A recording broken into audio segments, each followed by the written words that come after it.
Baik, bismillahirrahmanirrahim. Assalamualaikum warahmatullahi wabarakatuh. Waalaikumsalam warahmatullahi wabarakatuh. Bismillahirrahmanirrahim. Alhamdulillahirrahmanirrahim. Allahumma salli ala Sayyidina Muhammad wa ala ali Sayyidina Muhammad. Allahumma rzuqna fahman nabiyyin wa hifdzal mursalin wa ilhamal malaikatil muqarrabin bi rahmatika ya arhamar rahimin. Raditu billahi rabba wa bil islami dina wa Muhammadin nabiyya wa rasula. Rabbi auzi'ni an ashkura ni'mataka allati an'amta 'alayya wa 'ala walidayya wa amal sholihan fardo bi rahmatika ya arhamar rahimin. Alhamdulillah, puji kita syukur kita panjatkan kehadirat Allah Subhanahu wa taala atas segala limpahan nikmat serta karunia-Nya kita bisa bersama-sama untuk bergabung kembali di sharing session dengan nama penerbit yang kurang lebih sama, Masya Allah. Yang insya Allah ini kita akan membahas sesuatu yang terkesan mungkin buat teman-teman yang kemarin hadir di sesi sebelumnya membahas tentang bagaimana keluarga, pernikahan. Kita akan membahas sesuatu bergeser pembahasan. Yang mana di kesempatan malam hari ini kita akan bahas yang berbau-bau politik. Tapi kenapa kita harus membahas ini? Karena ternyata banyak di luar sana yang harus kita bisa cerna lebih mendalam lagi, apalagi terkait momentum pemilu kemarin. Di tengah-tengah kita sudah hadir guru kita bersama, Gus Syamsuddin Ramadan. Assalamualaikum, Gus. Waalaikumsalam. Ustaz Lutfi, sehat. Alhamdulillah, Gus. Posisi di mana, Gus? Mas. Alhamdulillah, ini alhamdulillah sudah di rumah. Ya Allah. Karena anu, karena dapat perintah antum jadi langsung ke rumah nih. Ada perintah Allah. Oke, Gus. Kita kita mulai dengan sebuah pertanyaan paling dasar aja, Gus, biar teman-teman juga tahu kenapa jenengan menuliskan dua judul buku. Yang pertama tentang pemimpin dan itu judulnya Pemimpin Langit, dan yang kedua kenapa jenengan meneruskan membahas tentang kepemimpinan dan itu terkait tentang 100 hari pemerintahan khilafah. Mangga, Gus, boleh disampaikan terlebih dahulu. Ya, terima kasih Al-Mukarram Ustaz Lutfi. Assalamualaikum warahmatullahi wabarakatuh. Bismillahirrahmanirrahim.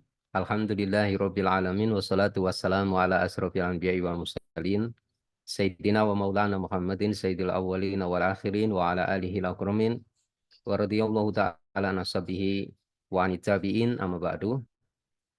Ikhwani wa akhwati fillah yang dirahmati Allah Subhanahu wa taala.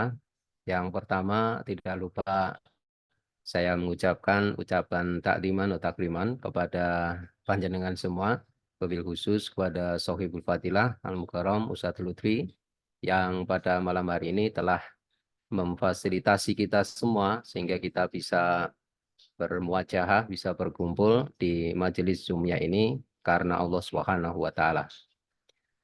Baik Al-Mukarram Ustadz Lutfi, terkait dengan dua buku yang tulis.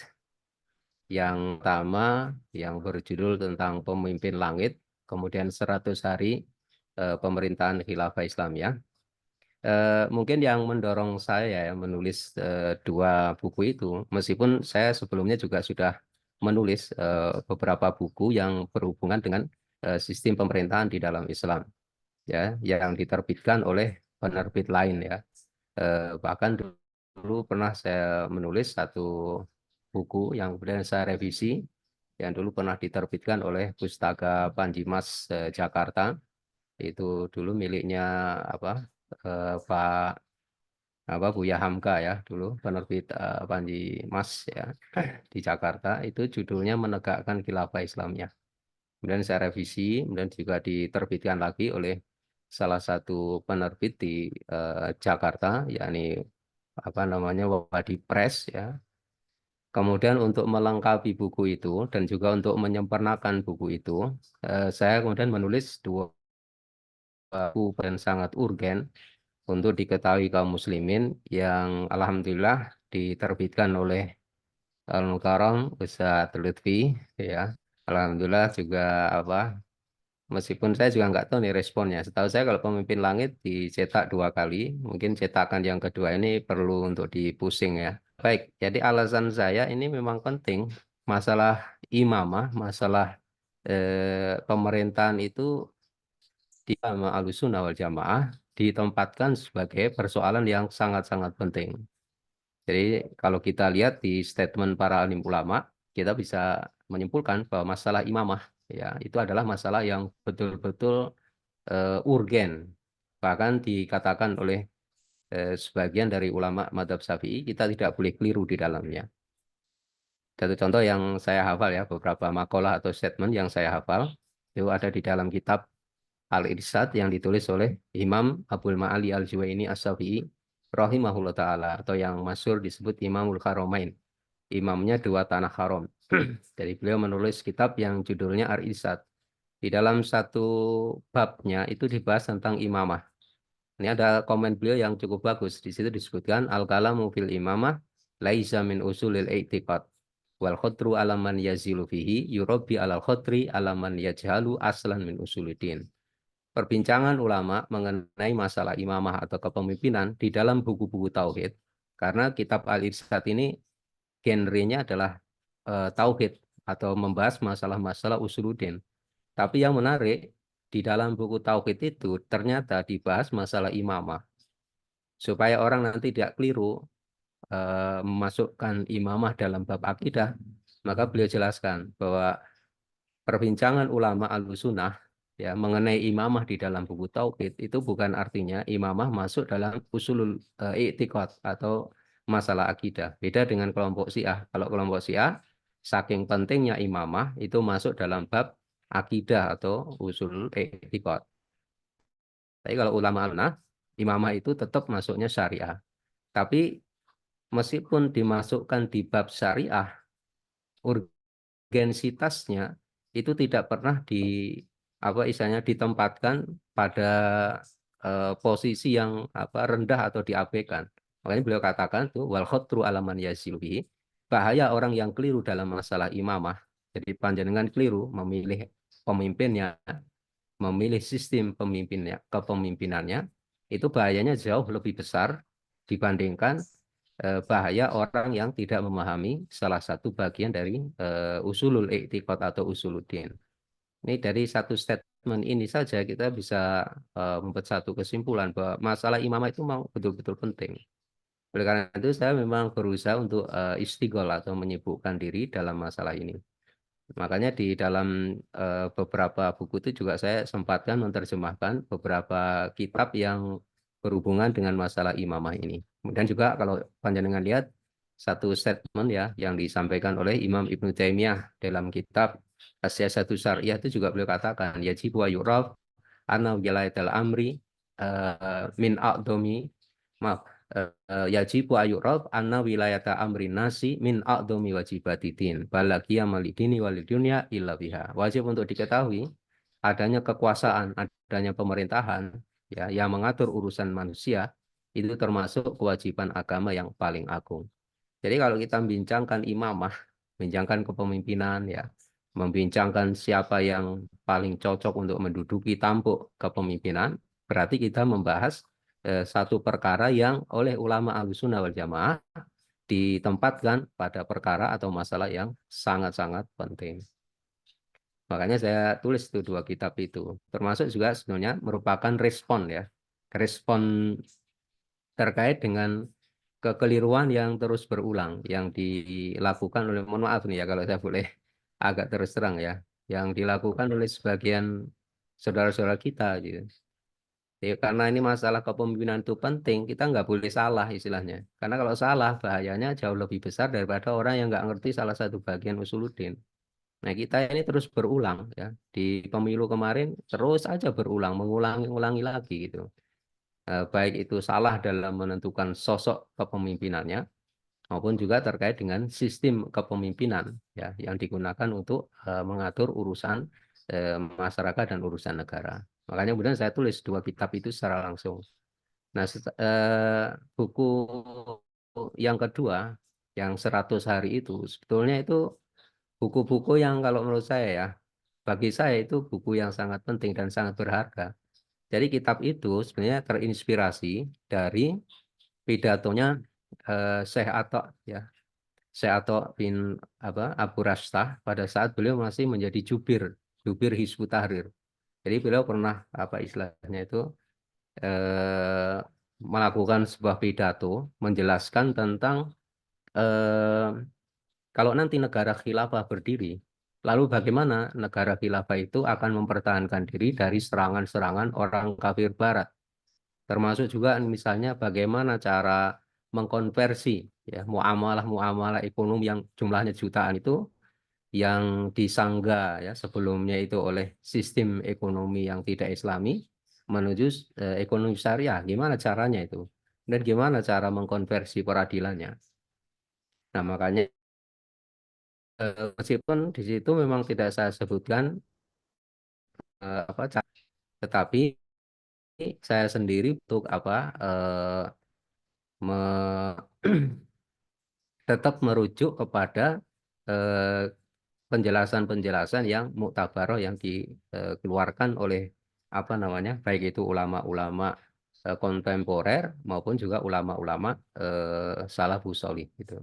Dan saya sarikan di situ bagaimana nanti tim khilafah itu menanggulangi berbagai macam gejolak, termasuk juga bagaimana nanti merespon ya persoalan-persoalan internasional yang begitu cepat dan sangat dinamis. Sehingga kalau menurut saya buku yang kedua itu termasuk buku yang pertama ya, itu memang kalau menurut saya mestinya dimiliki ya mestinya dimiliki sebagai salah satu bahan rujukan atau bahan bacaan sehingga nanti kalau kita ditanya kalau khilafah berdiri gimana cara nangani ekonomi macam-macam itu konversinya kalau diserang Amerika gimana cara mempertahankannya karena pasti kita akan mendapati masalah itu karena kalau khilafah berdiri orang Barat pasti akan menghancurkan berusaha menghancurkan itu yang paling baik ya sejak dini sebelum khilafah itu menjadi besar. Karena tenaganya akan jauh lebih besar kalau khilafah sudah besar. Makanya begitu berdiri itu, maka pasti ya pemerintahan khilafah itu akan mendapatkan goncangan-goncangan yang sangat besar. Termasuk gimana cara menyatukan negeri-negeri kaum muslimin.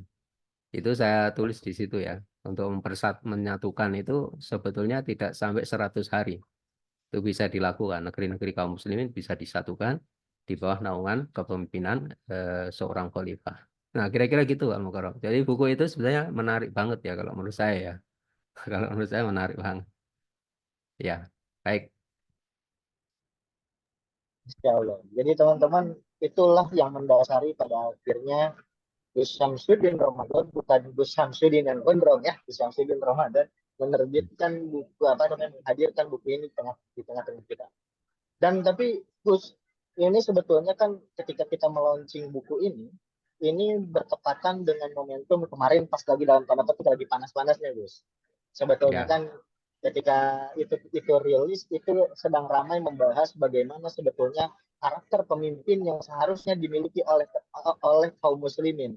Sementara kan pada faktanya di Indonesia sendiri mayoritas mayoritas kaum muslim, tapi kalau menurut saya ini menurut pandangan pribadi ya Gus, apa ya, namanya seperti seperti tidak apa ya kalau bahasanya anak-anak itu seperti polos gitu, masa sudah pernah jatuh di lubang yang sama ngejatuhin diri lagi gitu dengan karakter pemimpin yang ada. Itu bagaimana Gus sebetulnya, apakah karakter pemimpin yang ada saat ini bahkan yang terpilih saat ini sudahkah memenuhi kriteria pemimpin langit Gus?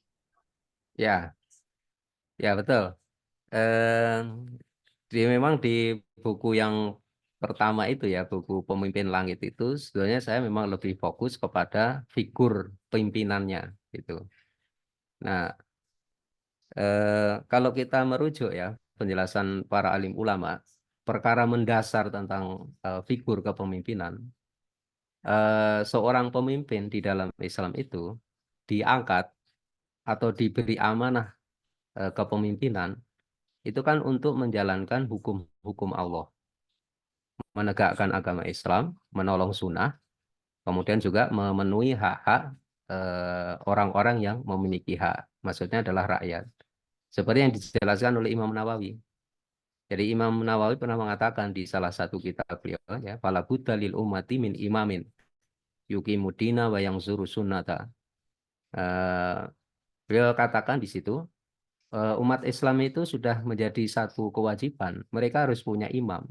Jadi punya seorang figur pemimpin tapi bukan sekedar pemimpin saja, tapi pemimpin yang beliau katakan yuki mudina, menegakkan agama Islam, wayang suruh sunnata, dan juga menolong sunnah Nabi Shallallahu Alaihi Wasallam. Wayang tasifu lil madlumin, kata beliau. Kemudian juga menolong orang-orang yang didolimi. Wayastau fil huquqa. Kemudian pemimpin ini harus bisa memenuhi hak-hak. Jadi hak-hak siapa? Hak-hak rakyat. Wayadawah mawadi'aha. Dan juga menempatkan hak itu pada tempatnya. Nah, kalau kita lihat di negeri kita, karena sistemnya adalah sistem demokrasi, maka figur pemimpinnya itu memang apa ya istilahnya, didesain atau diberi amanah bukan untuk menegakkan hukum-hukum Allah. Jadi bukan untuk menegakkan agama Islam, bukan untuk menolong sunnah, bukan. Karena sistem pemerintahannya itu berbasis pada sekularisme, yang mana agama itu hanya ditempatkan di wilayah-wilayah privat. Sementara di ruang publik dan ruang negara itu harus zero, harus nol itu dari unsur-unsur negara. Nah, makanya syarat ya seorang pemimpin di dalam Islam pertama kali itu dia memang harus punya komitmen untuk menegakkan atau untuk menerapkan Islam. Kalau dia tidak punya komitmen itu, maka figur pemimpin ini sebetulnya tidak absah dan tidak layak memimpin kaum muslimin. Nah, kemudian juga harus ada syarat-syarat yang dipenuhi. Di antaranya pemimpin itu dia harus memiliki kemampuan. Jadi memiliki kemampuan. Kemampuan yang saya maksud baik itu kemampuan akliyah maupun kemampuan yang sifatnya nafsiyah. Makanya tidak semua orang oleh Nabi SAW itu dianggap memiliki kelayakan untuk menjadi seorang figur pemimpin. Kita mungkin pernah dengar ya satu hadis, ini hadis riwayat Imam Muslim. Baginda Nabi pernah dimintai jabatan oleh Abu Dar Al-Ghifari. Ya Rasulullah, ala tastamiluni. Ya Rasul, mengapa Anda tidak mengangkat saya sebagai penguasa atau amil? Apa jawaban Nabi? Beliau menjawab, ya Abu Dar, innaka dhaifun. Wahai Abu Dar, sesungguhnya kamu itu lemah. Jadi bukan Abu Dar itu tidak ingin menerapkan syariah. Bukan, pasti dia ingin menegakkan syariah. Karena para sahabat tidak ada satupun yang apa istilahnya itu tidak ingin menegakkan sunnah Nabi SAW. Tetapi Rasul menolak Abu Dar. Bukan karena beliau bukan orang bertakwa, bukan. Beliau bertakwa, cuman dalam masalah kepemimpinan ini dibutuhkan figur. Figur yang dia tidak boleh lemah. Dia harus kuat. Karena apa? Karena kepemimpinan itu satu Lutfi. Itu di buku saya memang nggak saya sebutkan. Cuma ini sebetulnya filosofinya, filosofi di pemimpin-pemimpin langit itu. Makanya buku ini memang harusnya dimiliki oleh orang yang pengen jadinya begini. Jadi kepemimpinan itu dia memiliki kecenderungan-kecenderungan. Ada kecenderungan-kecenderungan kepemimpinan itu yang buruk. Mungkin kalau kita lihat di Al-Qur'an ya, Fir'aun itu sampai mengatakan ana rabbukumul a'la. Dia jadi pemimpin hebat, pemimpin yang punya semua kuasa. Semua kekuasaan itu dipegang di tangannya. Saking dia tidak sanggup pimpinan, sampai dia itu mentasbihkan dirinya sebagai Tuhan, gitu. Jadi kalau orang nggak kuat ya memegang tampuk kepemimpinan itu bisa terjerumus ya dalam kecenderungan buruk kepemimpinan sampai pada taraf menjadikan orang itu menjadi orang yang istilahnya itu musrifin ya, orang yang berada di luar batas. Fir'aun itu menganggap dirinya sebagai Tuhan. Itu karena dia tidak sanggup menahan kecenderungan buruk kepemimpinan. Makanya selain pemimpin itu dia harus kuat, sanggup memikul tugas kepemimpinan, maka dia memiliki karakter-karakter atau sifat-sifat. Nah, sifat-sifat itu sebenarnya yang saya uraikan di dalam kitab di dalam buku Pemimpin Langit. Supaya pemimpin itu selain dia kuat, selain tangguh, dia nanti dengan punya sifat-sifat itu, dia sanggup meredam kecenderungan-kecenderungan buruk kepemimpinan. Kalau pemimpin itu terlalu tegas, Ustaz, itu jadi otoriter. Itu enggak baik. Tapi kalau pemimpin terlalu lemah, ya, itu nanti disetir oleh apa namanya disetir oleh pembantu-pembantunya. Maka di bab pertama kalau nggak salah ya itu saya kutipkan nasihat Imam Auza'i. Ada apa eh, 4 karakter dari pemimpin itu dan pembantunya itu. Nah, jadi di situ ya secara garis besar untuk memahami buku Pemimpin Langit seperti itu. Jadi itu untuk membekali pemimpin-pemimpin itu dengan sifat-sifat dan karakter yang dengan sifat dan karakter itu seseorang pemimpin bisa menahan dirinya dari kecenderungan buruk kepemimpinan. Nah, gitu Al-Mukarram.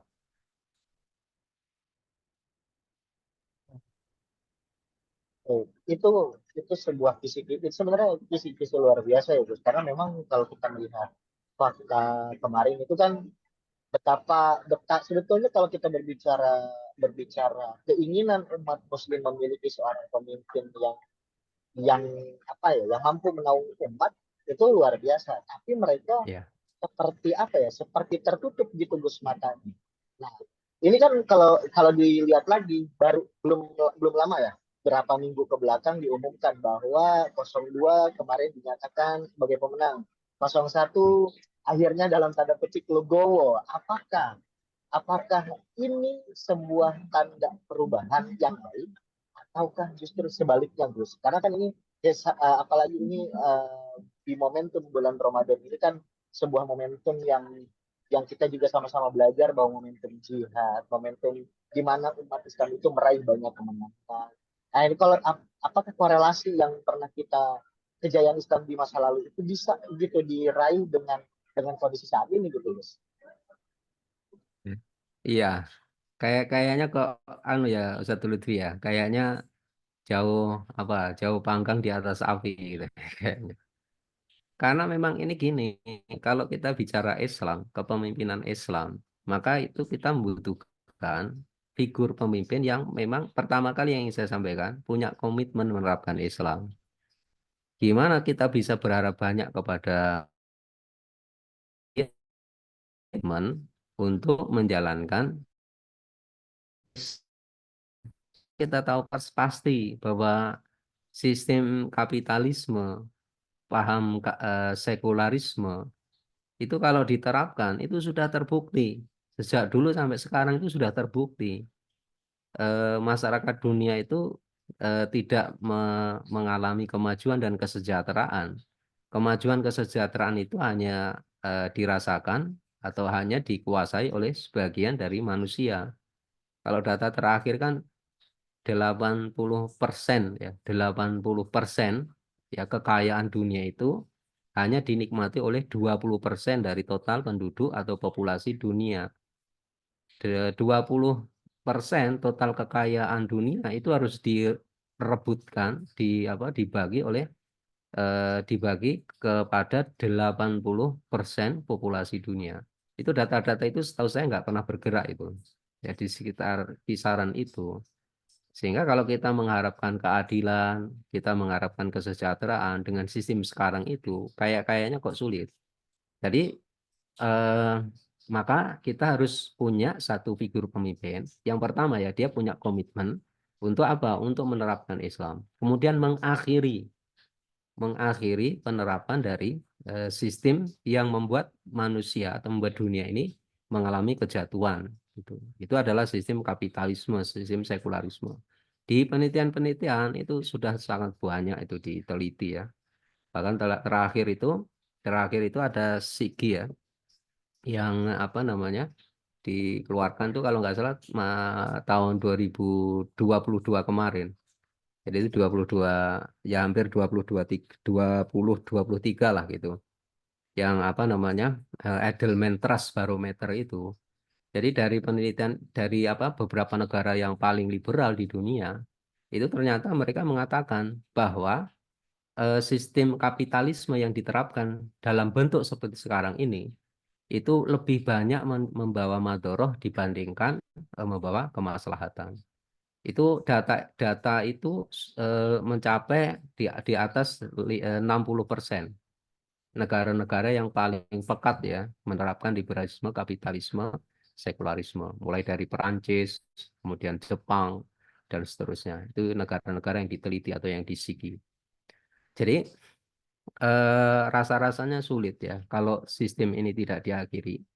Karena sebenarnya sistem ini bisa diakhiri kalau kita punya pemimpin yang punya komitmen.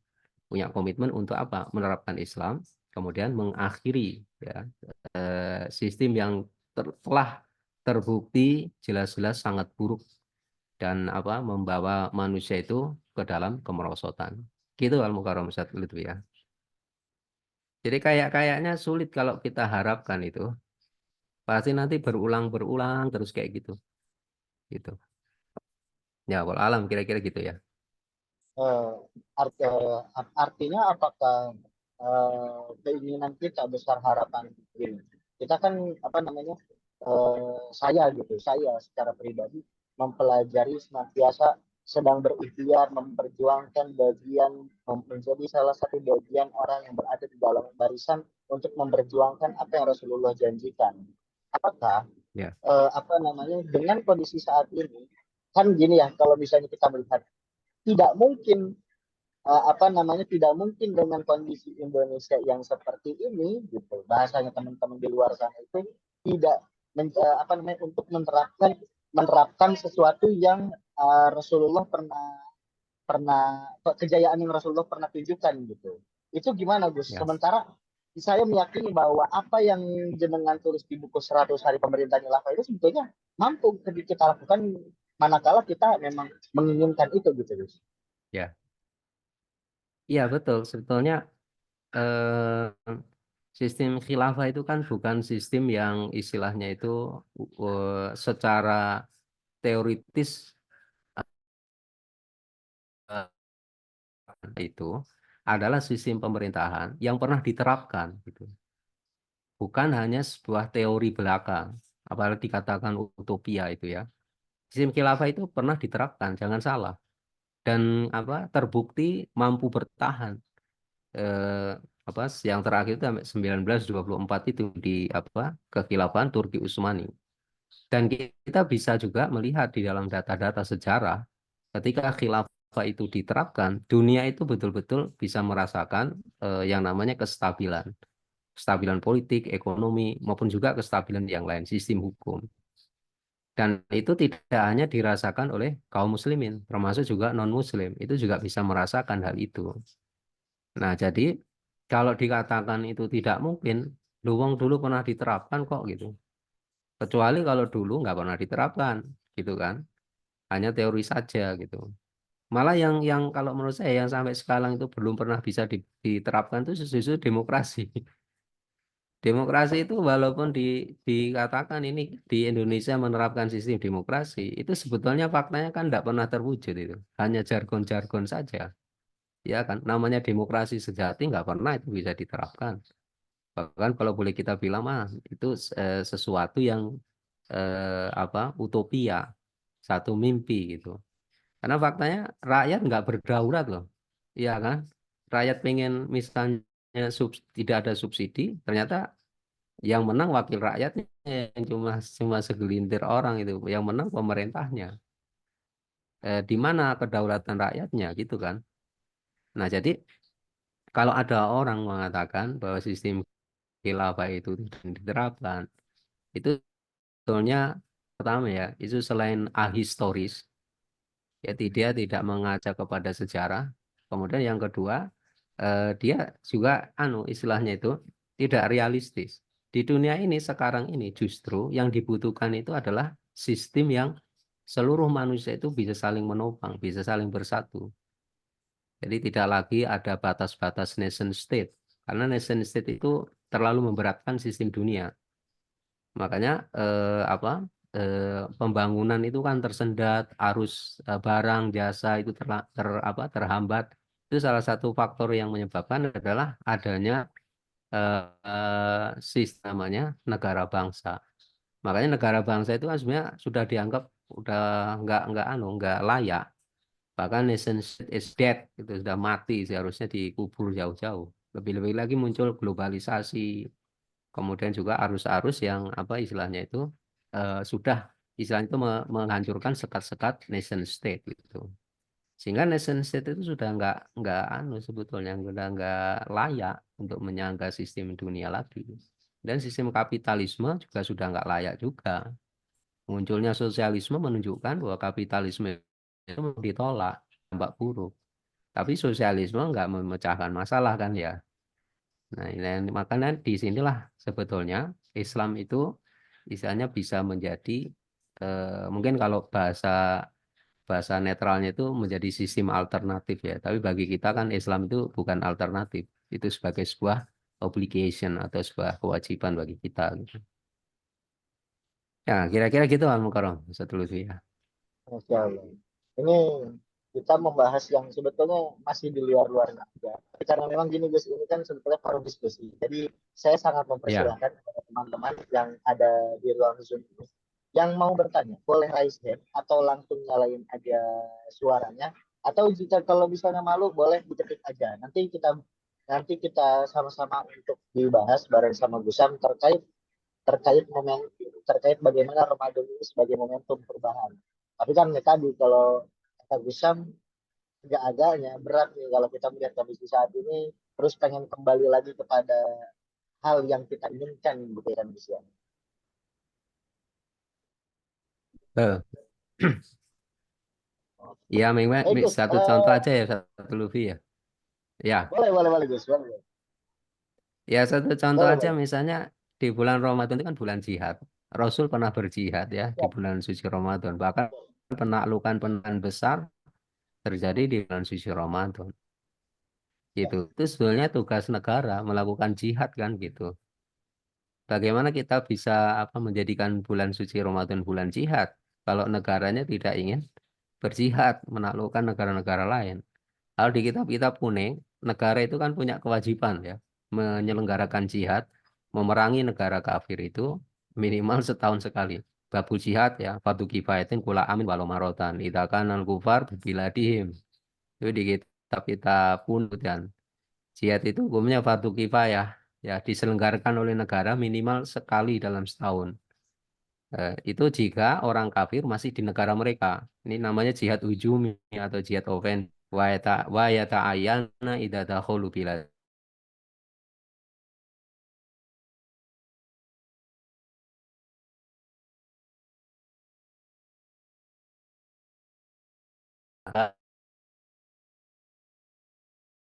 Nah, kita tidak punya komitmen menerapkan Islam dan pemimpinnya juga nggak punya komitmen ya untuk menegakkan sunnah, maka kita nggak akan mungkin bisa menemui lagi bahwa negara setiap tahun itu menyelenggarakan jihad memerangi negara-negara kafir.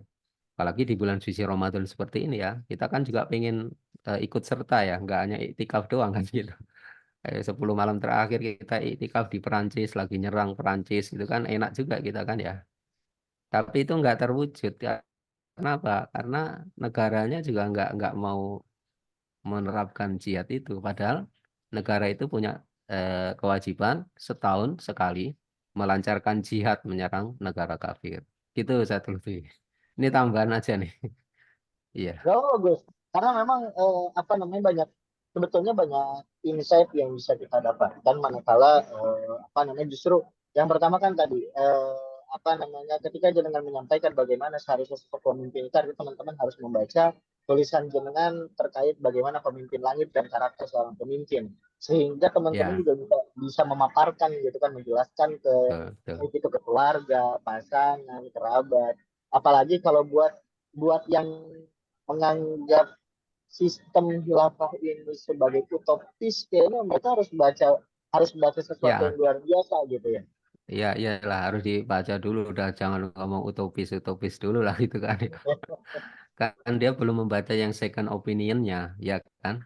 Nggak adil dong ya. Kalau dalam istilahnya khasanah diskusi atau khasanah pemikiran itu kurang adil kalau dia nggak membaca pemikiran kontranya. Harus juga dibaca dong. Baru kemudian dikritik kalau dia nggak setuju. Diadu argumentasinya, hujah-hujahnya sampai ketemu nanti siapa hujah yang paling kuat dan mana hujah yang ternyata lemah atau kalah gitu. Betul itu satu lebih. Ya, makanya ini teman-teman itu memang saya sarankan baca buku itu. karena suka bikinnya juga susah sekali itu. Ya, Iya, di bawah tekanan Ustadz Lutfi itu ya, disuruh-suruh sama Ustadz Lutfi. Astaga. Saya tidak menekan Iya, bos, iya, tapi iya. memang enggak, tapi sebetulnya di Ya, balik tapi saya setuju karena itu sesuai dengan ini sebetulnya apa ya istilahnya itu visi dan misi saya juga gitu kan ya. Saya juga senang justru apa ada yang apa justru memberikan bagi saya tekanan itu bukan tekanan buruk ya, tapi itu support sih sebetulnya bagi saya untuk lebih apa giat, lebih bersemangat gitu. Kira-kira gitu Ustaz Lutfi cara membacanya ya.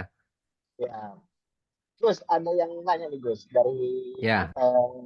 Akhilnya Sufianto. Beliau bertanya, ini Eropa apakah mengadopsi sistem khilafah? Enggak, kalau Uni Eropa itu tidak ya. Jadi negara-negaranya itu istilahnya itu sebetulnya kalau Uni Eropa itu kayak semacam konfederasi. Jadi di dalam konfederasi sendiri itu masih didebatkan apakah itu negara atau tidak. Tapi pendapat yang paling baik, paling kuat, konfederasi itu bukan apa istilahnya itu disebut sebagai negara. Kalau khilafah itu memang sebuah negara yang dipimpin oleh pemimpin tunggal. Uni Eropa itu kan terdiri dari banyak negara, kemudian diikat di dalam sebuah traktat atau perjanjian yang kemudian yang disebut dengan apa Uni Eropa itu. Jadi Eropa yang bersatu itu. Tapi masing-masing negara punya apa istilahnya, punya kedaulatan masing-masing gitu. Dan masih berwujud negara yang independen.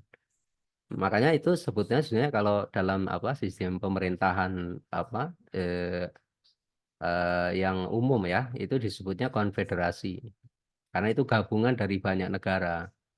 Gabungan banyak negara karena satu kepentingan tertentu itu mereka bergabung. Misalnya kalau ada satu negara itu nanti diserang musuh, maka negara yang menjadi bagian konfederasi itu harus ikut membantu gitu. Itu beberapa apa konfederasi yang disebut dengan konfederasi. Kalau bentuk federasi itu kan negara bagian, ya negara bagian. Nah, Uni Eropa tidak seperti itu. Beda dengan apa Amerika Serikat itu bentuknya federasi. Indonesia dulu pernah menerapkan federasi ya, cuma sebentar ya. Yang apa Republik Indonesia Serikat itu ya kita pernah itu. Waktu habis apa konferensi meja bundar itu pakai KMP. Nah, kalau sistem khilafah itu sistemnya kesatuan. Ya tidak ada di situ negara yang apa independen. Jadi semuanya diatur oleh pusat ya, oleh seorang khalifah. Dan negara khilafah itu nanti dibagi menjadi beberapa wilayah. Dan wilayah-wilayah itu nanti dibagi lagi jadi imalah daerah tingkat satu, tingkat dua. Jadi tidak ada negara independen. Kalau dalam sejarah itu seperti ada negara-negara independen, bahkan kekhilafan independen itu sebutnya kewalian, ya.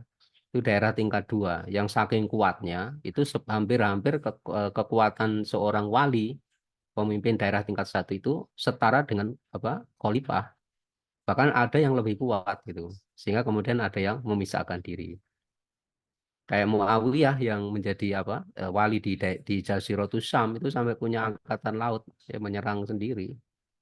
Nah, jadi keadaannya seperti itu sih ya sebenarnya dalam sejarah. Makanya Uni Eropa itu bukan sistem khilafah.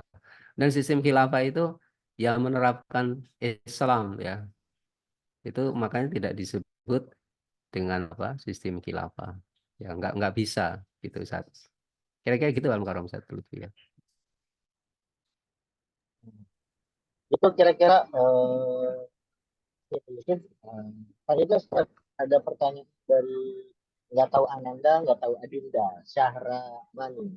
Beliau bertanya, Oh Afwan ya. Ustaz, izin bertanya, kira-kira berapa lama penulisan buku berjalan dan apa tantangan terbesar dalam pembuatan buku, baik Pemimpin Langit maupun 100 Hari Pemerintahan Khilafah?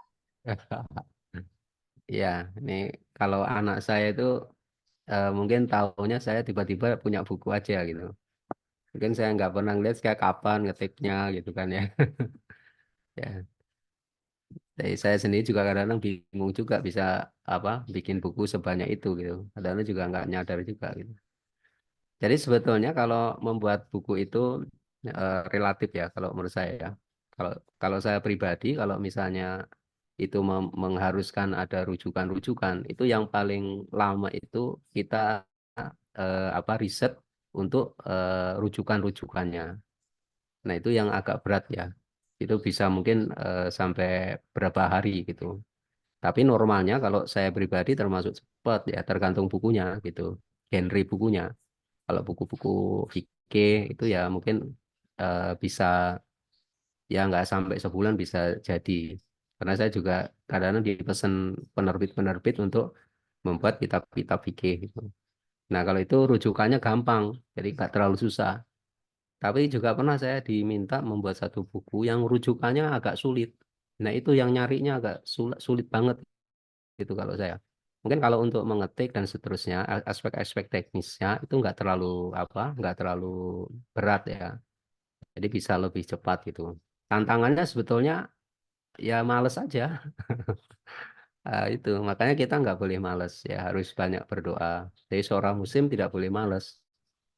Makanya saya di komputer saya itu biasa kalau saya ngelihat komputer itu saya lihat file itu bisa sampai 5 10 file saya baca semua. Kalau saya bosen di satu file, bukan bosen ya, udah agak jenuh gitu, agak capek, itu saya langsung berpindah ke file yang lain, mengerjakan file yang lain.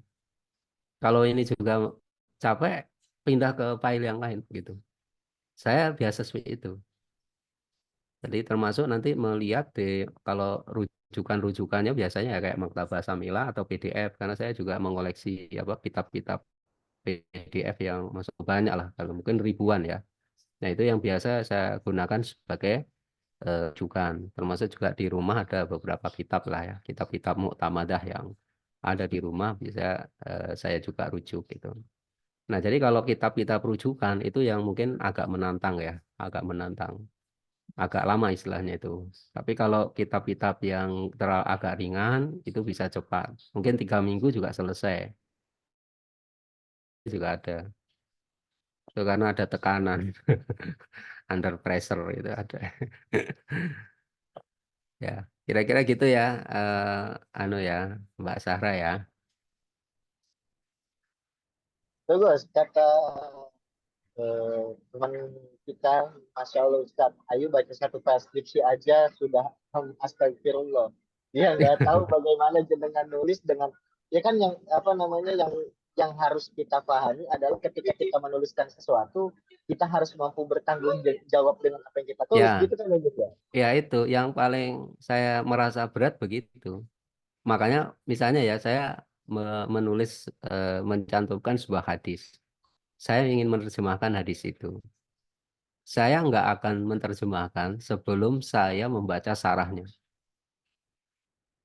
Makanya misalnya kayak kitab apa ya tentang khilafah itu yang agak tebal, itu saya hampir semua sudah baca kitab sarahnya. Baik itu Al-Qur'annya, tafsirnya saya baca.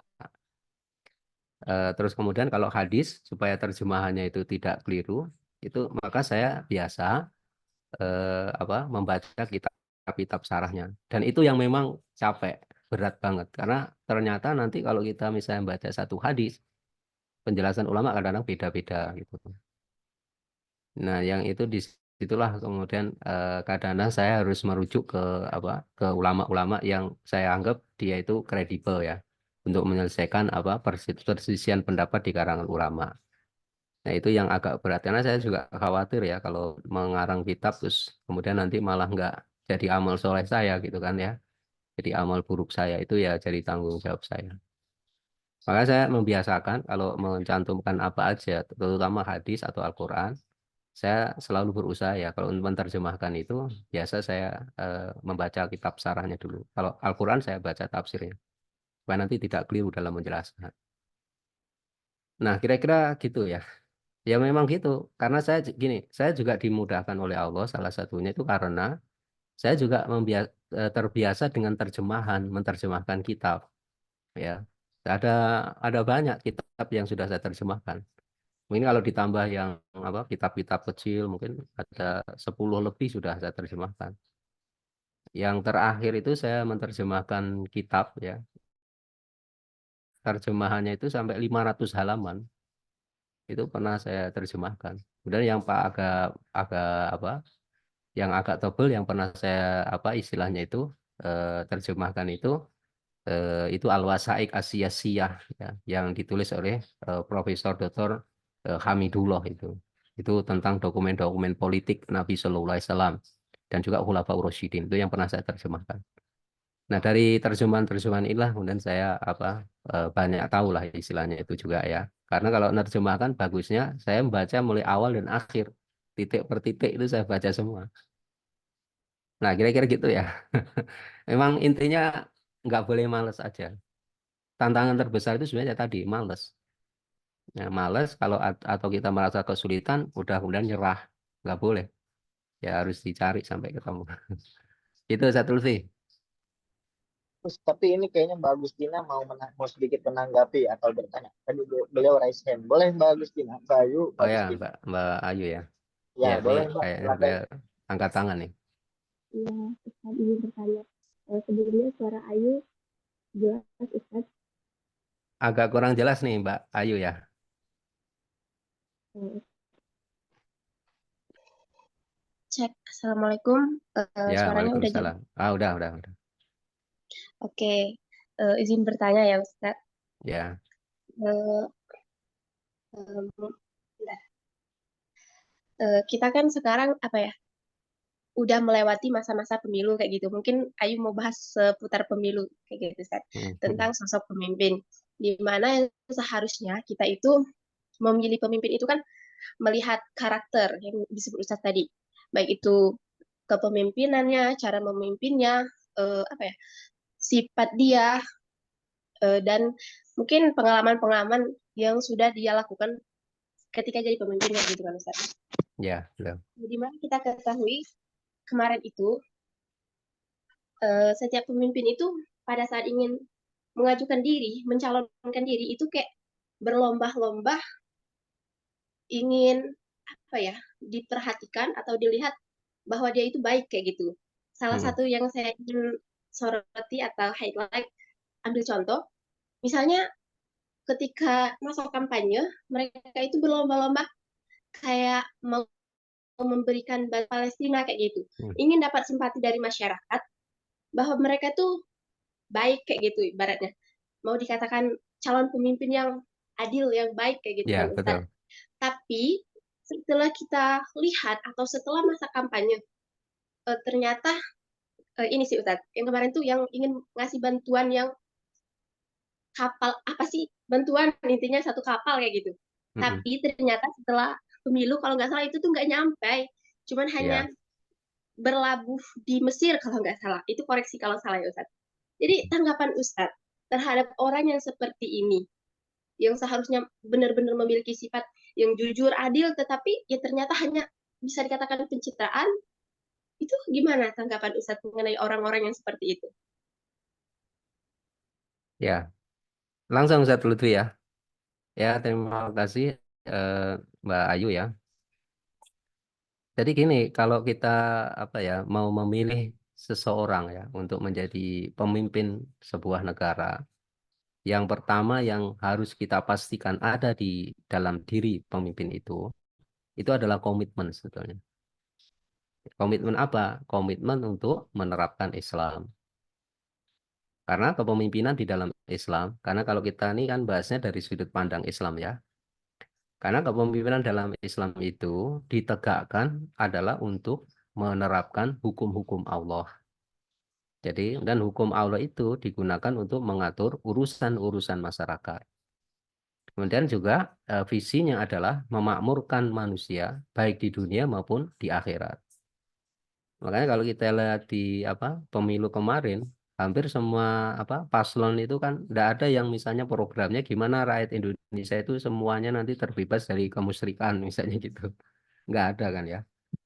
Yang bahasnya remeh-temeh gitu, remeh-temeh kalau menurut saya. Itu remeh-temeh. Hal-hal yang sebetulnya sifatnya sangat-sangat praksis.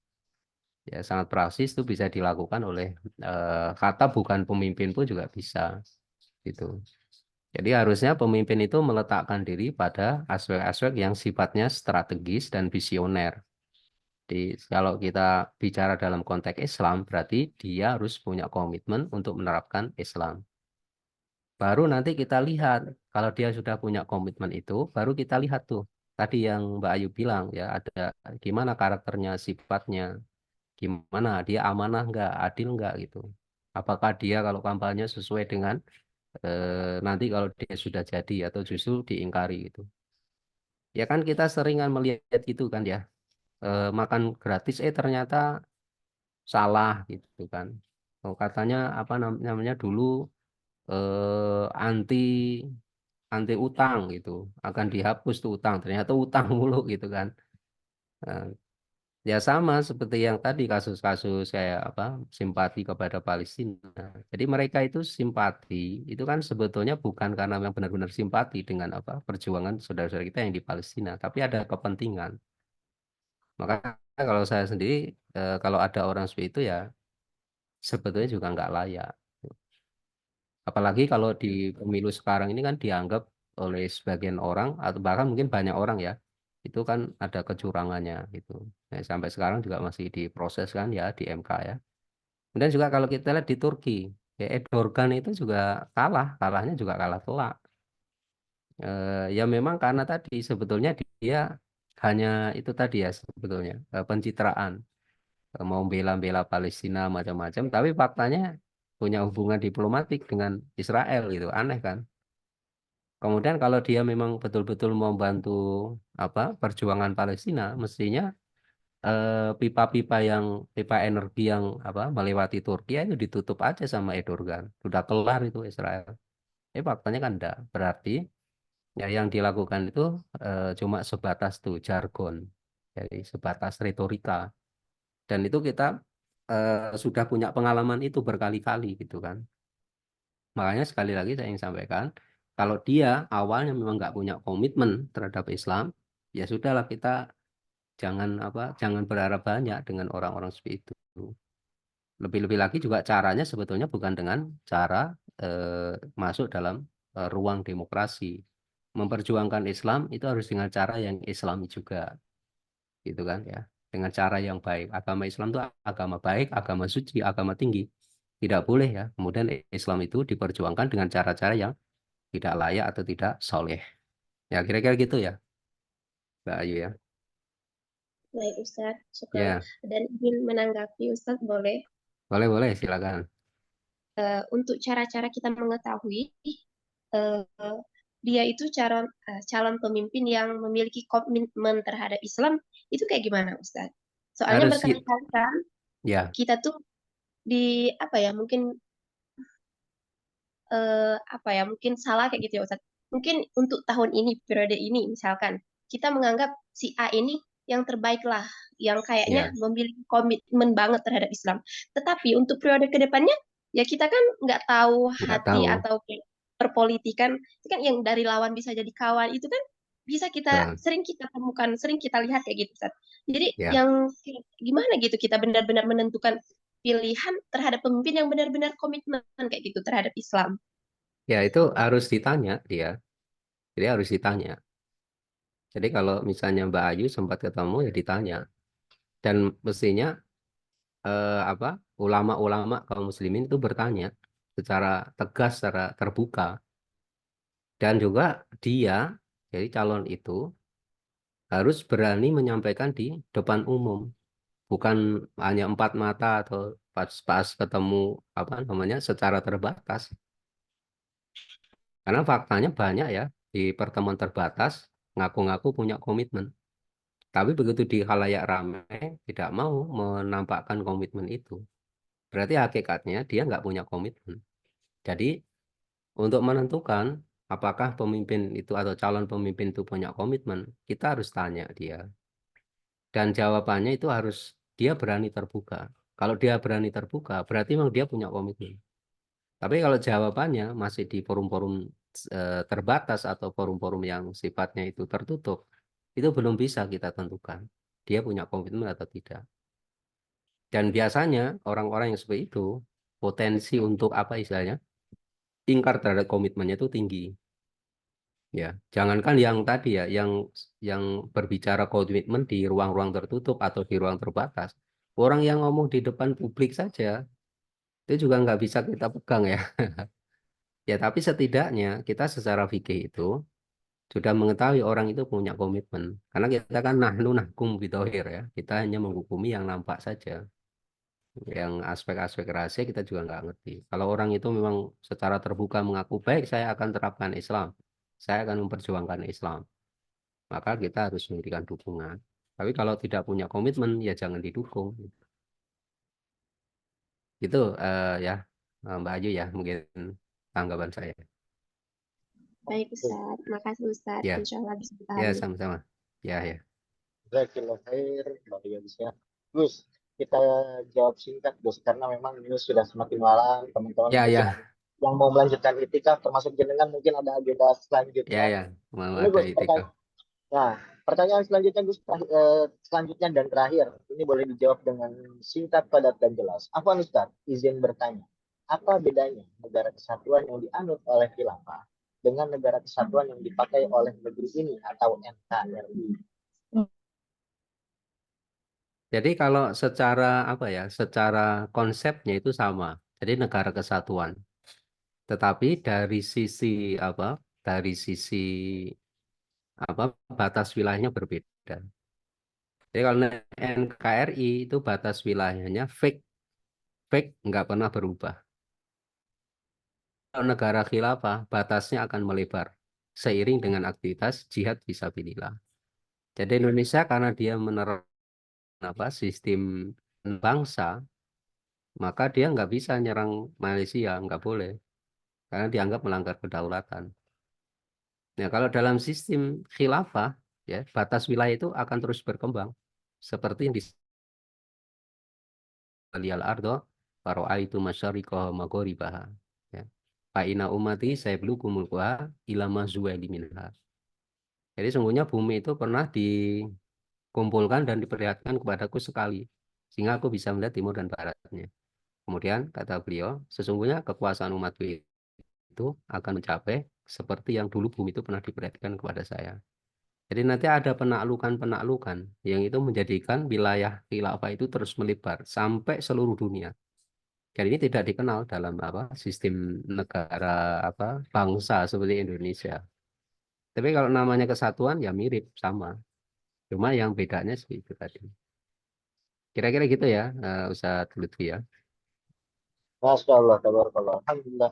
Jazakumullah khair. Waalaikumsalam. Ya. Jusan. Boleh terakhir sebagai penutup untuk closing statement terkait momentum Ramadan, perubahan pemimpin serta sistem kepemimpinan. Monggo. Ya, Bismillahirrahmanirrahim.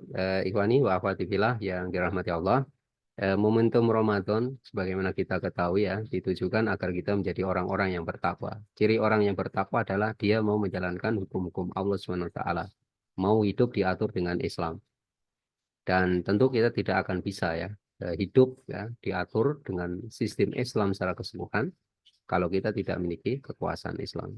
Jadi oleh karena itu di momentum bulan suci Ramadan ini mestinya kita juga sampaikan terus ya dakwah-dakwah yang terkait dengan masalah politik, termasuk juga kalau ada saudara kita yang berdakwah dengan apa melakukan publikasi tulisan, ya harusnya kita dukung, harus kita bantu. Jadi kalau kita sekarang ada Ustadz Lutfi yang apa eh, mengedukasi umat melalui tulisan-tulisan ya, itu mestinya kita support ya. Jadi jangan jangan apa jangan beli buku yang lain dulu gitu ya, beli buku-buku yang itu mendukung dakwah Islamiyah gitu. Jadi kita sebagai bentuk apa? Sebagai bentuk dukungan kita terhadap dakwah Islamiyah. Ya kalau di situ ada aspek-aspek ekonomi, ya memang itu untuk kelanjutan dakwah itu sendiri.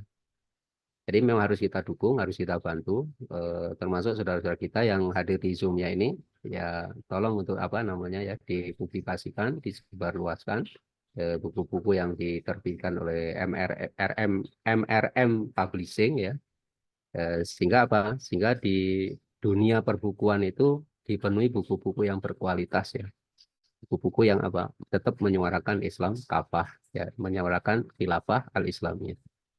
Baik, mungkin gitu Al-Mukarram Ustadz Lutfi. Saya kembalikan pada panjenengan ya.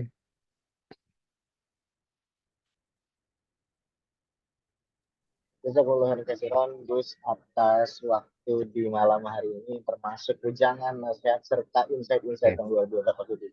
Baik teman-teman, sebelum kita akhiri pertemuan pada malam hari ini, karena tadi sudah diingatkan dan di remind berkali-kali oleh guru kita terkait bahwa teman-teman ketika ada yang sedang berdakwah lewat jalur literasi, maka kita harus saling mensupport.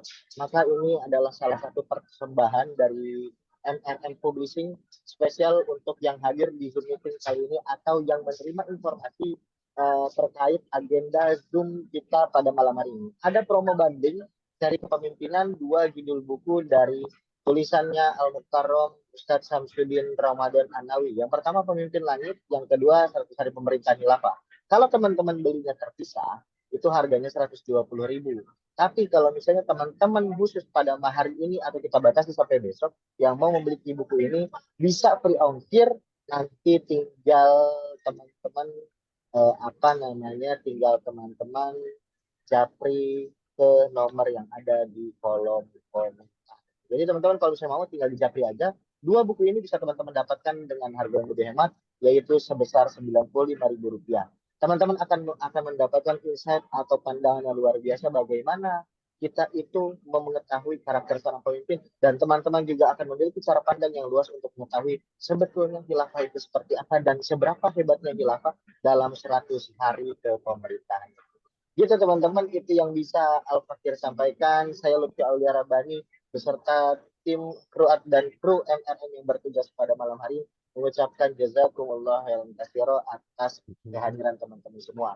Kita tutup pertemuan pada malam hari ini dengan sama-sama membaca hamdalah, istighfar, dan doa kafaratul majlis. Alhamdulillahirabbil alamin. Alhamdulillahirabbil alamin. Subhanallahirrahmanirrahim. Subhanallahirrahmanirrahim. Asyhadu an la ilaha illa anta astaghfiruka wa atubu ilaik. Jazakumullah khairan katsir. Sekali lagi kepada Al-Mukarram Ustaz Samsudin Ramadan Anawi, saya Lutfi Al-Ramani. Mohon maaf atas segala kekurangan. Kita bertemu lagi di lain kesempatan. Wallahul muwaffiq ila aqwamit thoriq. Wassalamualaikum warahmatullahi wabarakatuh.